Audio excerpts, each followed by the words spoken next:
Hello, my name is Charmaine Marasigan, a highly motivated and dedicated math educator here in the Philippines. I hold a bachelor's degree of secondary education, major in mathematics, and have 11 years of teaching experience, primarily focusing on mathematics at the junior high school.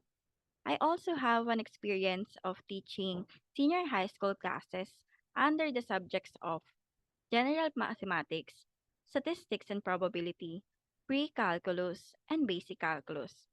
I was assigned as a team leader in our mathematics area, a student activity coordinator, a student affairs coordinator, as well as a student discipline coordinator.